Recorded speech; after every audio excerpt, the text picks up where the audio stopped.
Okay, here we are, March 4th, Saturday, 2023. It's about 3 o'clock in the afternoon.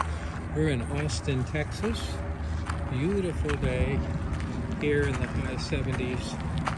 And we're at the Lady Bird Lake. This is in honor of Lady Bird Johnson, Lyndon Baines Johnson's wife. Quite a beautiful sight.